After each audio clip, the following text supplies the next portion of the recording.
Hi, I'm Bill Arnold. Thank you for listening to this podcast. There are many more podcasts available at myfaithradio.com. Your support makes this possible. Thank you.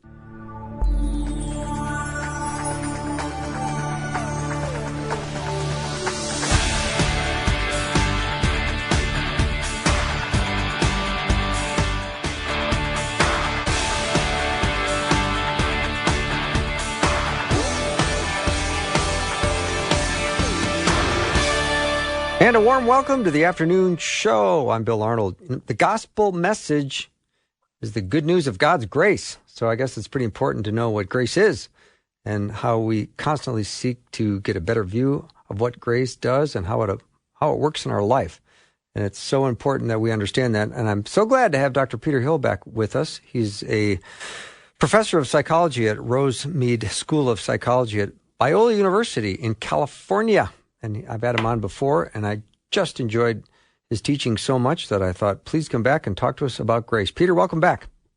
Thank you. It's an honor to be back. Well, I really enjoy our last conversation, and this topic of grace, really, when it comes down to it, a lot of people will say, let me see, how would I define grace? What exactly is grace?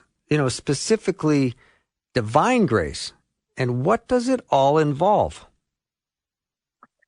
Well, I think most of us are probably familiar with the idea that grace somehow involves unmerited favor. And there's nothing wrong with that. In fact, in many ways, that's at the heart of what divine grace certainly is. But I think that doesn't really capture the richness of the concept.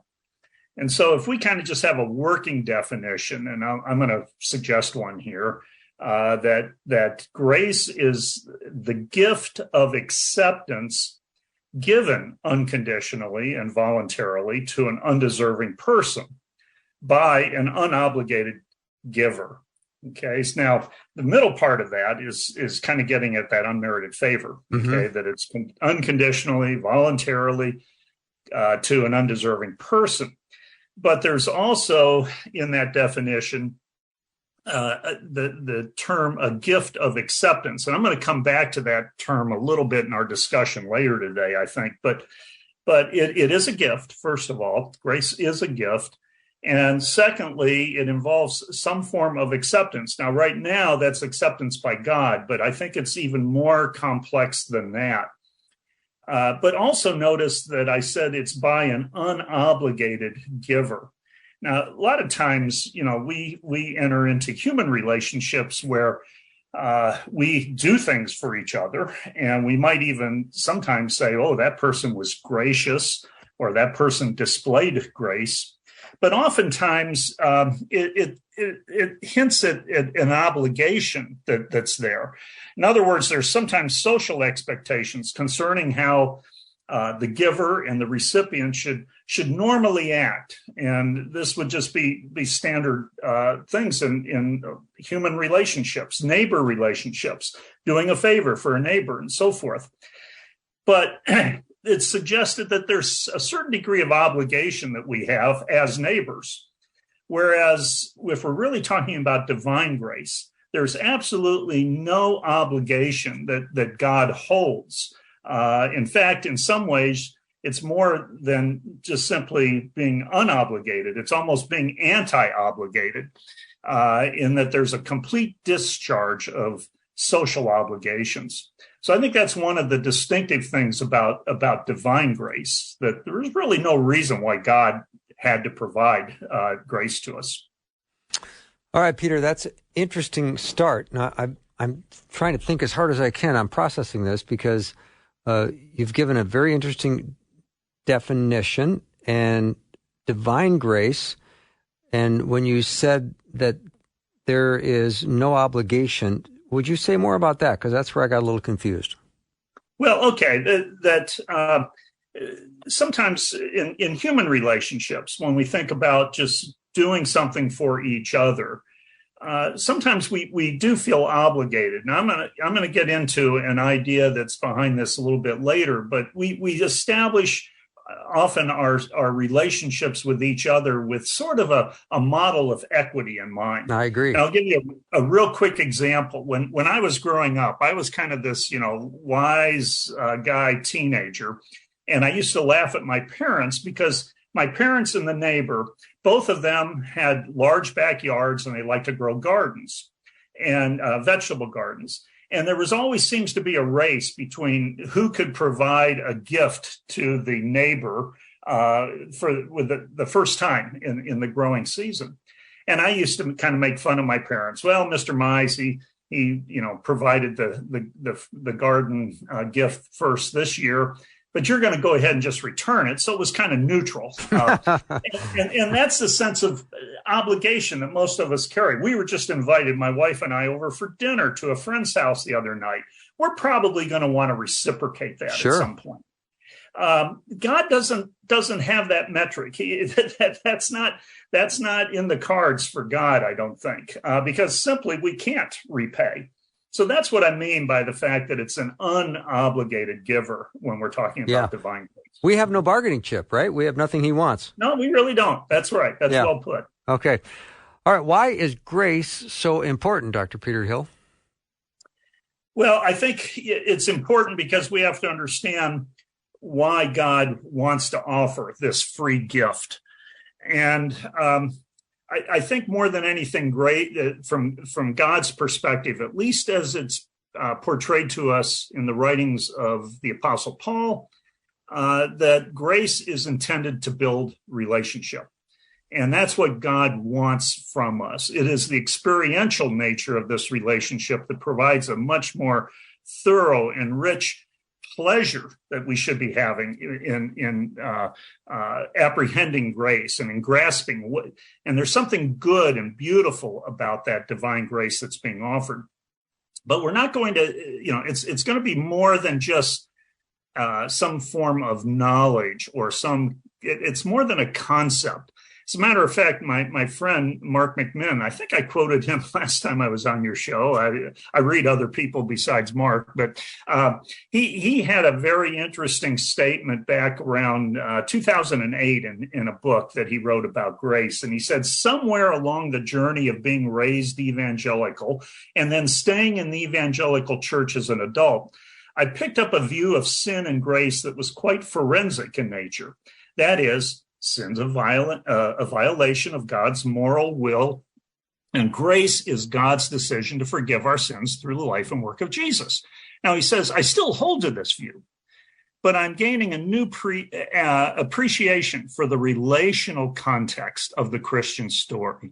It's not that God comes up with some arbitrary rules and then rewards or punishes us based on our compliance. Rather, God's relational and created us to be relational. The power of God's love is the most remarkable part of the Christian narrative. So I think once we, going back to Philip Yancey back a couple of decades ago, and what's so amazing about grace, once we experience it more fully, we will, with clenched fists, want to hold on to it very tightly. And when we do hold on to grace, we make significant steps towards becoming the fully actualized person that God intends us to be. Mm-hmm. I guess as Dr. Peter Hill, obviously, if you just joined us, you don't know what we're talking about, but it's a critical topic, central feature of Christianity, and that is grace. And because you had mentioned something, Peter, just now, what is the difference do you see between obedience and compliance? Obedience is where I think you have an authority who is saying that you must do something, and therefore your motivation is to simply obey that authority. Compliance tends to be where that authority asks you to do something, and you do it, but you're doing it because it's in the form of a question more, or a request, I guess, would be the better way to identify it. So in some ways, God is not making us to accept grace. God is asking us to accept his grace. So I would say it's more in the form of a compliance versus an obedience. Mm-hmm. All right. Psychologists, colleagues of yours who study religious experience, do they focus much on the concept of grace? No, and that's been surprising because, I mean, grace is such a central concept, at least to Christians. And since most of the research that's been done by psychologists who study religion is focused on Christians, in part because most of the researchers are here in the West, and most of them are more familiar with Christianity, not that they necessarily abide in the faith, but at least they're more familiar with it. So you'd think, with this being such a central concept, that this would have been discovered by psychologists of religion, and it's not. Quite honestly, I'm not sure why, except that I think it doesn't fit well with a lot of their conceptions or their theoretical models for studying religion. So if you talk about rituals, if you talk about different religious practices, if you talk about certain beliefs that we have, those are topics that psychologists are pretty comfortable with. Mm-hmm. But the concept of grace, and of course we can't study divine grace, not as psychologists, we can't study divine grace directly.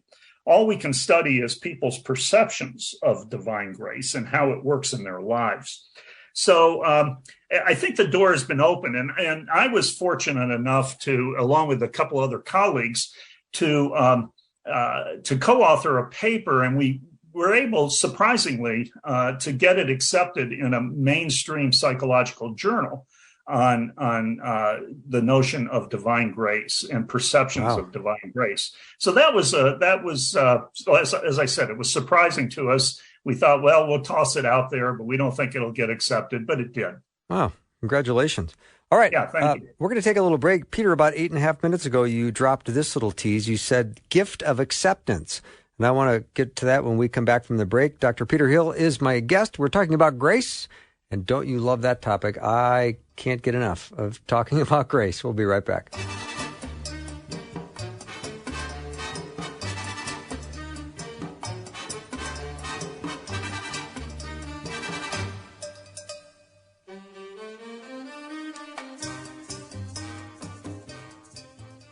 Anne texted me, and then we had a conversation on the phone. She's 86 years old, and her husband, Bob, is 96. She listens to the podcast every single day, and she gets a lot of encouragement for her walk of faith in the midst of a life that has grown difficult and weary in many ways.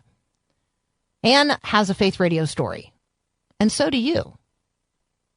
If Faith Radio is a part of your daily journey with God, we'd love to hear your story. Share how God is using Faith Radio to encourage you and help you grow at myfaithradio.com. And who knows, maybe Anne will hear your story and be encouraged as well. Hi, this is Bill. I thought this interview was so good, I wanted you to hear it again. So enjoy. I'm back with Dr. Peter Hill. We're talking about grace today. So, Peter, in the first segment, you had said the gift of acceptance when you were giving us a definition of grace, but you kind of left it at that. So I'm going to ask you now to maybe say more about the gift of acceptance. Sure. By stressing the relational nature of grace, the gift of acceptance is a gift by God of accepting us. And accepting all who we are, including our sin, our shortcomings as humans.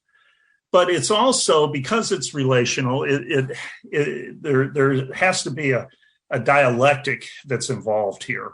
And that means that there has to be the notion of that we are willing to accept. And that's also a gift. And that's, of course, going to be sometimes difficult for us to do. And I hope we can get to that before the end of the hour. But I have been very much influenced by the theologian John Barclay. And he has talked about grace as a gift. He has a book out, and I actually, right here during the break, I tried to put my hands on it to give you the exact title, and I can't find it, so I apologize for that. But and it's not an easy read by any stretch of the imagination, but I want to sum up a few things that he has to say about this gift of acceptance. He tried to understand why it was that what Paul's message was so counterintuitive to the Jewish culture in which he was writing and living. And Barclay identified. So he looked at in the Jewish culture really how are gifts conceptualized and thought about. And he came up with about 6 or 7. I'm going to only mention about 4 or 5 of the different things that Barclay came up with based upon his study. One thing that he found was the lavishness of the gift is very important. In fact, he calls all of this a perfecting grace. And by that, he means how we use the word sometimes like the perfect storm. It's these things that kind of come together that create a perfect storm, or maybe it's some very annoying person. We call them the perfect pain that we have in our social relationships. What is it that when it brings together is the extreme of the concept? And so he says one thing is the lavishness of the gift. Well, that applies quite well to the lavishness of God's gift to us through giving of his son and sacrificing his son. Actually, Barclay calls this the notion of superabundance. And then another thing that Barclay talked about was the timing of the gift. In other words, is it prioritized? And yet this is yet another perfection of grace. It's that the giver of the grace takes the initiative in the giving process, and so is under no obligation due to previous circumstances. It's just that the recipient's only the beneficiary and did nothing to influence the process. Another one I think is really very important, is what Barclay refers to as the efficacy of this. And, efficacy, that's just kind of a fancy term that does grace have its intended effect? And in Jewish culture, when you gave a gift, it was supposed to have some sort of meaning behind it. And of course, with the gift of God's Son, it leads to redemption and restoration of a desired relationship with humanity. Then there's also the notion of circularity, or in the case of divine grace, non-circularity. In other words, with humans, as I pointed out earlier with my example of my parents and the next door neighbor, there's often this give and take. There's often this sense of obligation. It's sort of a social norm that we want to respond favorably to being given something. And so we want to give something back. It's that notion of equity in social relationships. That's not available. That's not our option, as we pointed out earlier. And so it's a non-circular type of relationship that's there. And then most of these things kind of fit with Paul's notion of divine grace, but there was one that really didn't fit. And this is what makes it stand out, makes divine grace stand out from grace that humans might have. And that is that it's not given in accordance with the goodness of the recipient. In other words, in Jewish culture, the beneficiary had to be deserving of that grace, of that gift. And in contrast, the Christian conception of divine grace as promised by Paul was that the goodness of the recipient had nothing to do with God's grace. So Barclay referred to this as in the incongruity of grace. And he feels that was highlighted by Paul, and that's what distinguishes God's grace from all other perfecting graces better than anything else. Mm-hmm. So that's the notion that there's this gift of acceptance that we just simply have to, especially that last part that we talked about here, this incongruity, Mm-hmm. that we just have to take that, live with it, and accept that's just going to be something that we don't have to, we cannot repay, and we don't have to, and we should actually take some pleasure in that. Mm-hmm.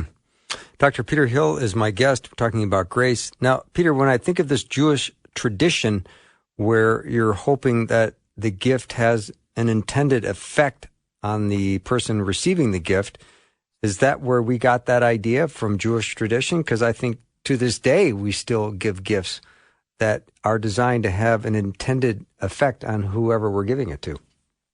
Well, I don't know if it originated with Jewish tradition, but it was certainly in place when Paul was writing. And so the culture at that time, and it wasn't only the Jewish tradition, but it was also apparently a tradition that folks in other parts of the world where Paul was doing his mission work, that they understood that to be the case. I think that's pretty much built into human nature. Yeah. That when we want to do something for somebody, we want it to have some sort of intended effect. We have a reason for usually being gracious unto others. And I would agree completely.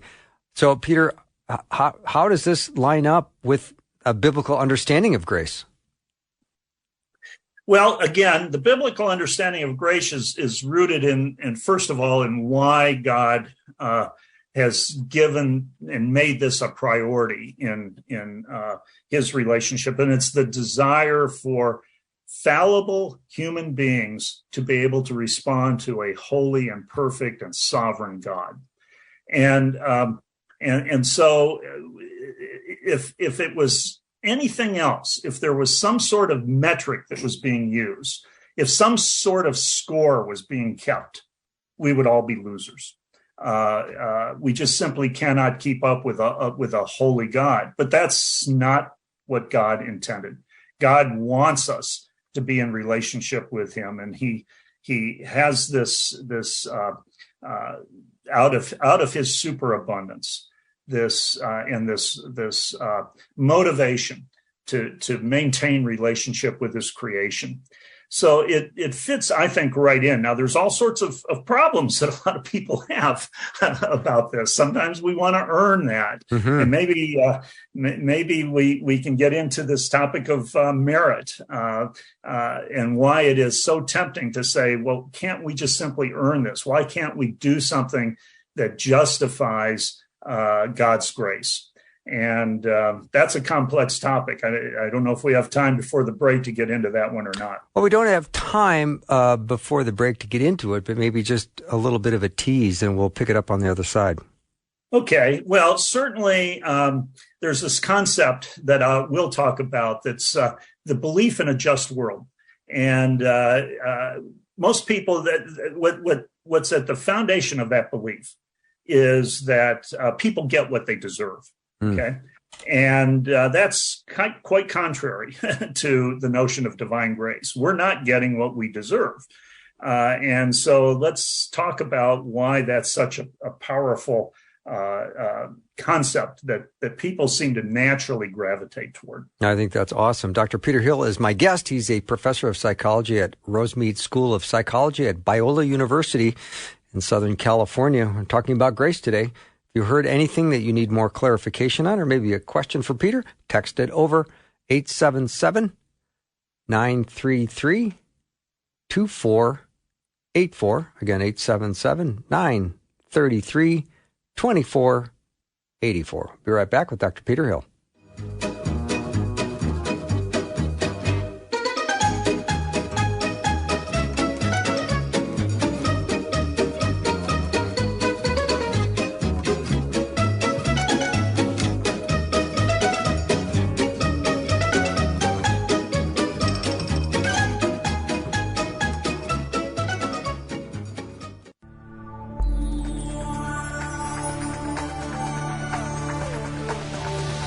It's the afternoon show with Bill Arnold. Prime time, drive time. Let's get it started. Jump in your car. Yeah. What's for dinner? Hey. It's the afternoon show with Bill Arnold. All right, what is grace, and specifically divine grace? That's what we're talking about today with Dr. Peter Hill. He's a psychology professor at Rosemead School of Psychology, which is at Biola University in La Miranda, California. And Peter, right before the break, you made some comment about people think, well, wouldn't it just be better if I could just earn it? So maybe we can get to the question of merit. Sure. Yeah, that's so central to the way that we establish so much of our relationship. I mentioned this concept of belief in a just world, that people get what we think they deserve, whether that be something good or something bad. And that's just so foundational. That's something that psychologists have studied for decades. And some of that is based upon our desire to have some sense of control, not in a negative sort of way, but more of a cognitive control in understanding the world. And so this whole notion of divine grace, and that it's just not something based upon merit, is in some ways just confuses some folks, I think, and it's just hard for them to understand it, and for that matter, to accept it. So earlier, I talked about different ways in which the Jewish culture in particular understood gifts and gift giving. And one of those was this notion of efficacy, that there should be, some intended influence of the gift. And I think that's central to also divine grace, that God, again, has an intention behind this gift of acceptance, that despite all of our failings, despite the fact that we cannot possibly live up to the kind of holy and perfect life on our own, that God offers this as a gift to us. And our job is simply to accept it and not to think that we can somehow earn it.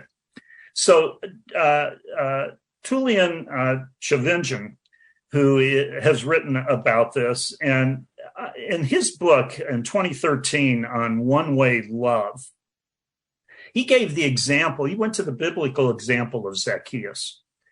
And, I'm familiar with the story of Zacchaeus, but I hadn't really thought it through, just how powerful, how transforming the power of grace was in that Luke 19 biblical account. What's overlooked in the story by most of us is the fact that Zacchaeus was the chief tax collector for Rome, which meant that he was not only despised by the Jewish authorities as a traitor working for Rome, but also that he was extremely rich from ill-gotten taxes, including skimming money from some of the other tax collectors under his authority. So Tullian Tchividjian, I always have trouble pronouncing his name, said, in some ways, Zacchaeus was the Bernie Madoff of his day. And you might remember who Bernie Madoff was. He was the man who, by the way, died in 2021, who bilked $65 billion from his clan and was sentenced to 250 years in prison. And Zacchaeus was that type of individual, maybe not to that extreme, I don't know. Yet Christ insisted on visiting Zacchaeus in his house. And Zacchaeus was incredibly transformed to the point that he said, "Behold, Lord, the half of my goods I give to the poor, and if I have defrauded anyone of anything, I restored fourfold."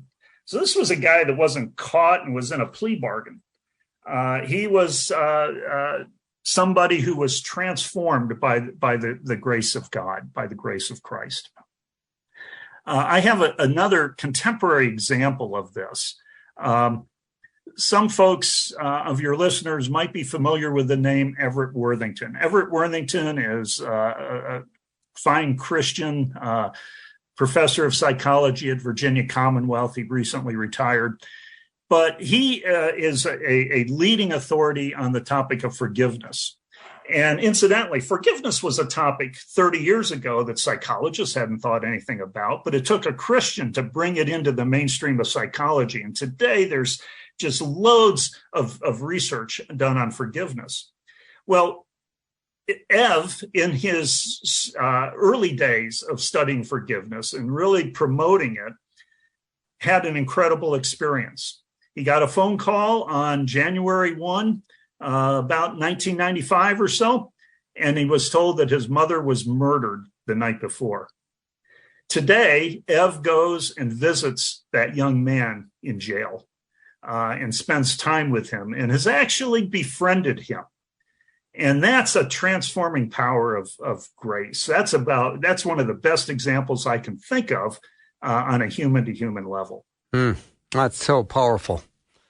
Yeah, we're talking about forgiveness, and we're having Forgiveness Day in the month of June, and that's a story I would love to focus on, because that is a story that most people say, I don't know how to wrap my head around that. How does a person come to that place where they visit the person who murders their mother and somehow befriends them, of all things? Yeah, it's an amazing story. Yeah. So, Peter, can you see the difference between grace and mercy? And I'm thinking of a particular scene in a particular movie, and I remember talking to someone about it, and it was the movie Les Miserables, and it's the confrontation between the bishop and Jean Valjean. And, of course, he is dragged back by police after stealing his candlesticks and his silverware and knocking them out. And he walks in, and the bishop says, Jean Valjean, I'm so mad at you. You forgot the candlestick. And he puts the candlestick in the bag, and the police are befuddled. And he said, well, no. I gave them these things. And I'm glad he came back because he forgot something. And you're now free to release him. And the police take off the handcuffs and walk out. And the bishop says to him, I've given you your life back. Go do something with it. And I was saying that's probably one of the most beautiful occasions of grace. And the friend I was talking to said, no, that was mercy he was showing, not grace. Well, it is hard to distinguish between the two. I think mercy is something that we can show to people, but that they have the ability to perhaps do something in response. And we give them that opportunity. Grace, the only thing we can do with grace is accept it. And there isn't that opportunity that we can somehow pay back. So maybe that's what your friend was making more reference to, that there still was an opportunity for a paying back in this example that you're referring to. Mm-hmm. But when you talk about the transforming power of grace, some of these stories and these examples are so powerful, and I think we all look for indications in our own life. Have I been transformed by the power of grace? Do I show that kind of forgiveness? Do I show that kind of love and patience with other people? Yeah, and I think so often our tendency is to think about, well, grace is a license. It's a license. Well, okay, I don't do very well in something, but God will display his grace to me and forgive me of that. And yes, that's true, but that should not be our motivating factor. It should be, is there something, do we really take pleasure in grace? Is it something that is going to further develop us into the kind of person that's honoring to God? And allow grace simply to take over in that sense. And that's quite different than this notion that, well, I can get away with something because God is a gracious God. Mm-hmm. So, Peter, when we talk about grace, and specifically divine grace, what caliber of grace can we offer other people? I don't know if that's a question you understand, but if God is offering us this divine grace, what can we turn around and offer someone else?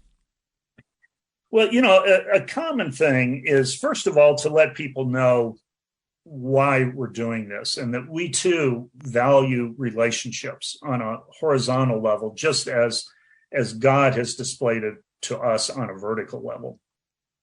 And so we want to model to have Christ and God's grace towards us be a model for our grace towards human beings. Now, there's a different dynamic that's going on because so many of those things that we talked about, like especially circularity, so often there's this notion that there's kind of a catch between it.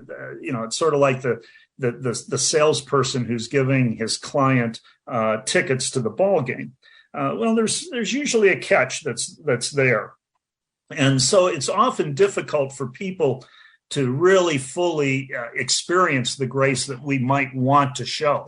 But I think we have to be real careful to make sure that we don't have some sort of expectation for that person to display grace back to us. And we want to make sure that we're especially not doing this in a manner that takes advantage of anybody, particularly people who are in less privileged positions. So a boss has to be very careful with an employee, for example, in offering grace, because it could be understood that there's going to be some form of repayment that has to take place. Mm-hmm. Peter, ever since we started this discussion today, I've had the song "Amazing Grace" in my head. Yeah. What is so amazing about grace? The idea that God, in his humility, in the humility of Christ, to obey what God's plan was here, and to offer that unconditional, voluntary grace to us. And unless we have an understanding of sin in our lives, we won't fully comprehend what's so amazing about grace. It's the Israelites. I've been reading in Kings, and that's depressing. Those two books are depressing, 1st and 2nd Kings. But now I'm just getting into Ezra, and it's how the people disobeyed and did not honor God, and yet eventually God brought them back. He gave them their homeland back.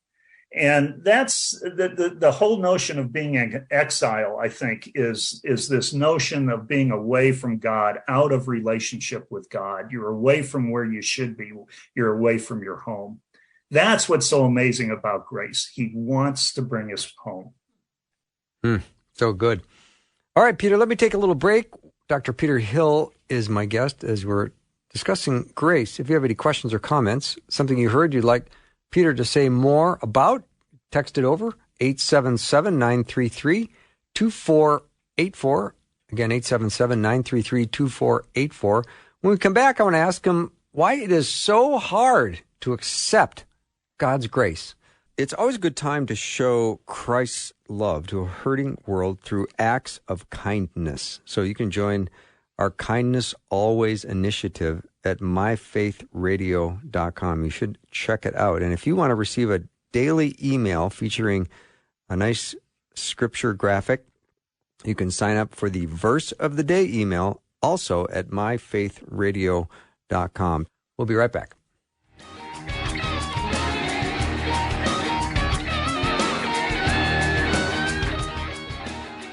Hi, I'm Bill Arnold. If you have questions about Jesus or want to chat with someone about it, text FAITH to 41224. That's text FAITH to 41224. And God bless you.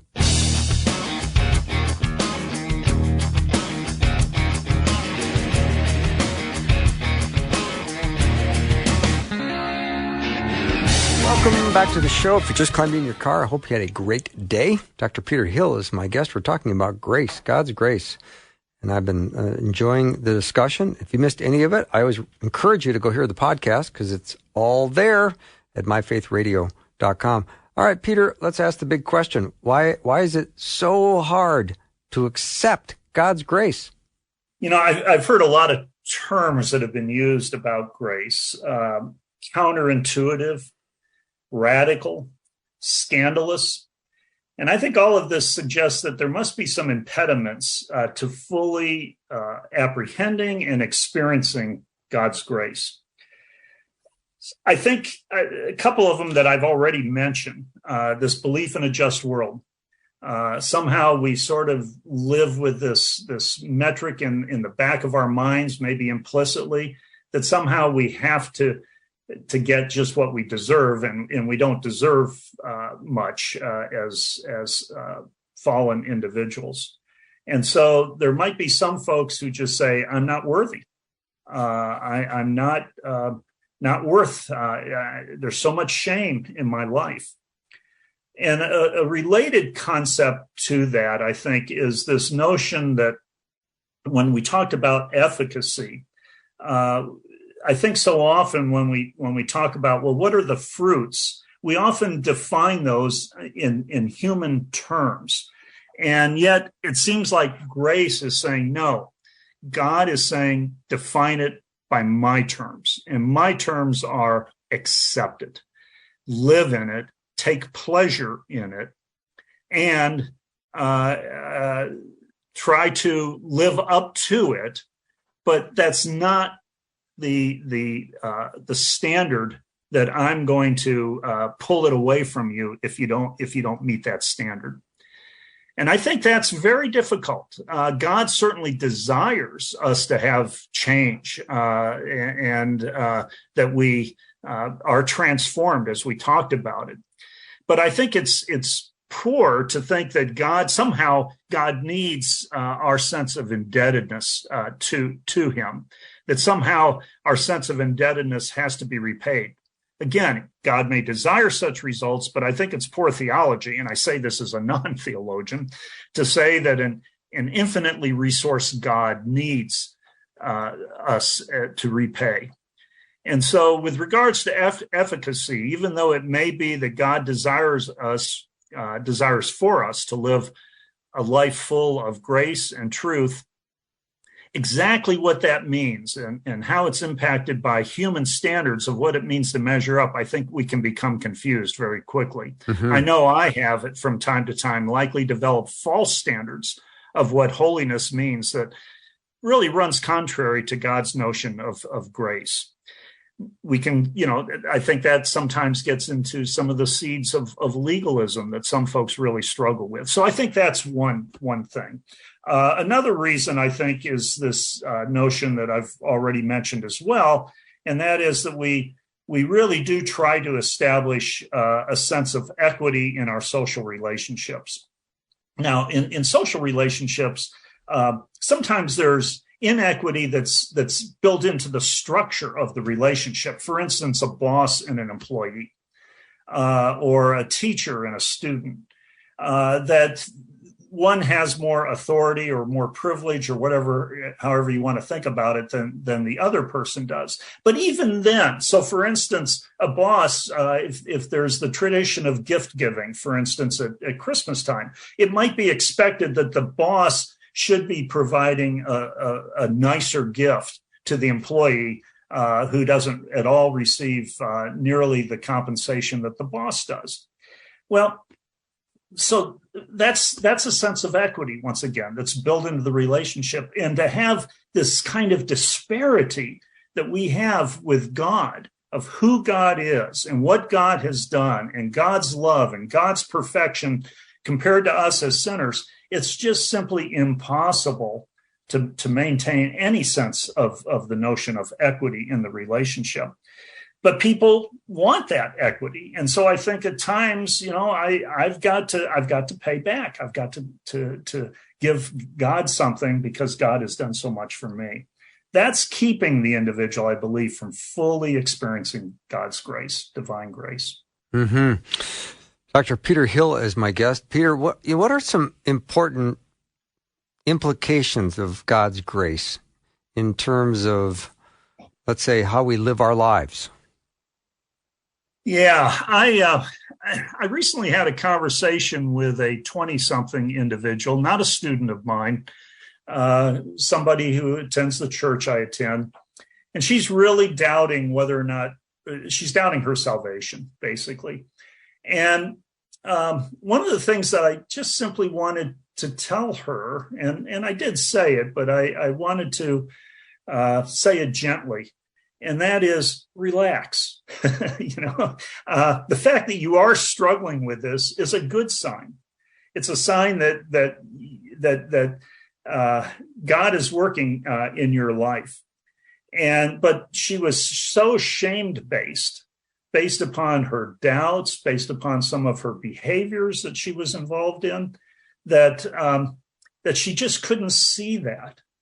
And I think that's where a lot of people struggle. And sometimes in human relationships, when we run across that, it was so tempting to say, well, why don't you do this? Or why don't you do that? Try this.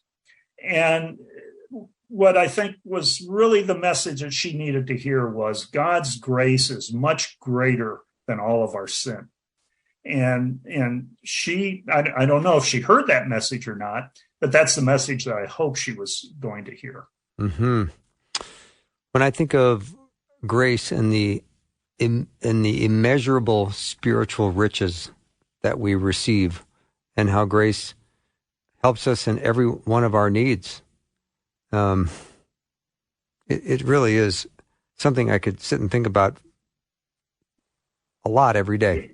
Yeah. And I like the fact that you use the word immeasurable there, because, everything that we've talked about almost deals with measurement, how we measure so much of how we live our lives. Yeah. And yet we're talking about something that's immeasurable. Yeah. But Peter, if I think about grace in my life, I know grace comforts me. I know grace encourages me. And I know for a fact that grace strengthens me. Yes.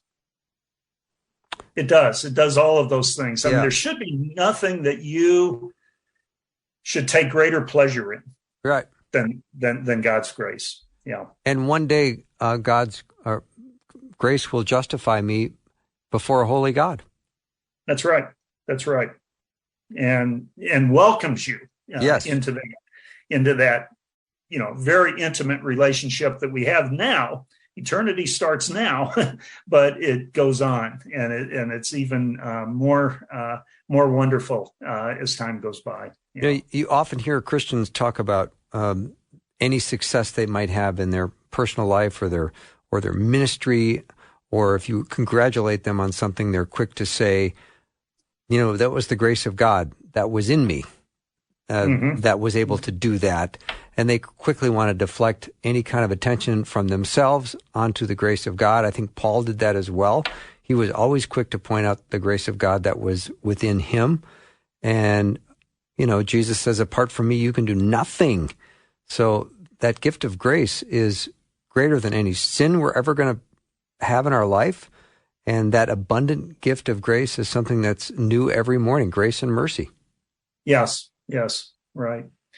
I do think that just the constant reminder that we have to make to provide to ourselves, and every morning, just to not glibly thank the Lord that He has saved us, that He has given us new life, but to really sit and ponder about that. And I think more than anything else, there's a certain humility that God had to have in all of this process to reach down and say, I want you, my creation, to have that kind of relationship with me. I'm so reminded that the gift of grace is free to me, but it was not free to Jesus. That's for sure. No, that's a good point. Yeah. Yes.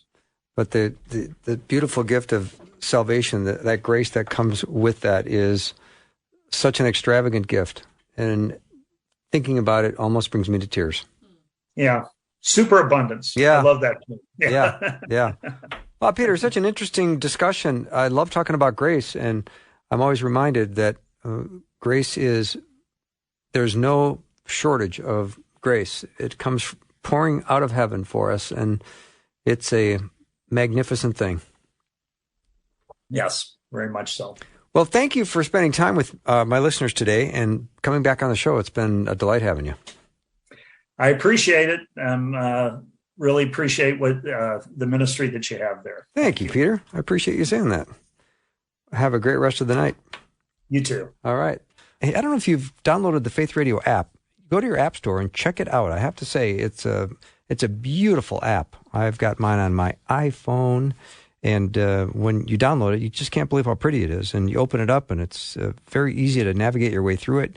And you can listen to Faith Radio live, or you can just check out the podcast. It doesn't matter where you go. You can download if you've got that Faith Radio app. So give it a try. And if you don't like it, it's easy just to delete it off your phone, but I'm pretty sure you'll keep it. We will take a short break and be back with more in just a minute.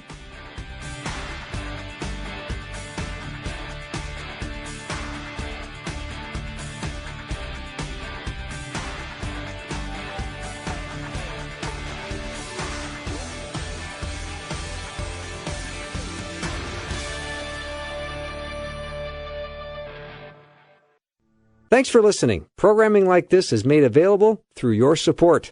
Information available at myfaithradio.com.